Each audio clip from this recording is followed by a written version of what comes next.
DFO defends cuts to herring quota that company claims force New Brunswick layoffs.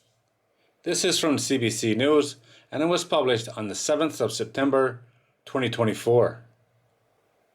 Fisheries and Oceans Canada is defending its July decision to reduce the herring quota in the Bay of Fundy after a major New Brunswick employer blamed the decision for major layoffs.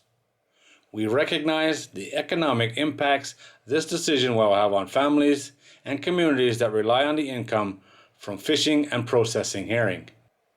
But such a decision is necessary to ensure recovery and protect the resource for future generations. Connor Brothers, a herring processing company in Blacks Harbour near St. George, announced this week it's laying off 20% of its workforce, which is estimated to be about 100 people. The staff reduction is the result of the Canadian government's Department of Fisheries and Oceans July 2024 decision to cut the total allowable catch for herring in the Bay of Fundy by 24%. Atlantic herring stocks in the Bay of Fundy is in the critical zone for the 6th year in a row.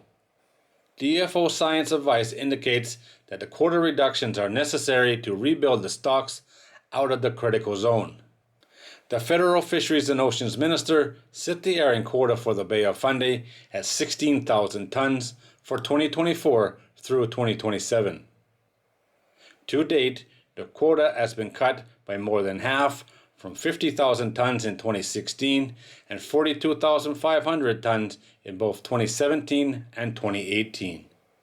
Stock assessments are based on indicators such as sea surveys conducted by industry that are then independently analyzed by DFO scientists. Additionally, herring fisheries are conducted in parts of the bay where herring gather in large groups, which can give the perception that the stock is more abundant than it actually is.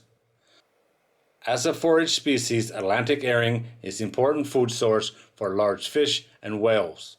Herring also supports an independent commercial fishery in Atlantic Canada and is used for bait in other fisheries such as lobster and snow crab. Following Connor Brothers layoffs, the Fundy North Fishermen's Association warned of challenges in the region's lobster fishery this fall because herring is used for bait for lobster traps.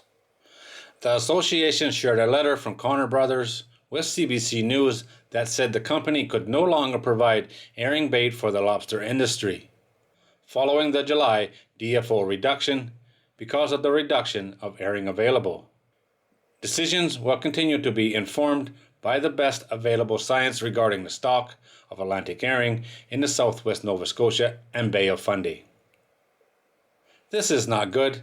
A lot of people are going to lose their job, but the knock-on effect of this is terrible.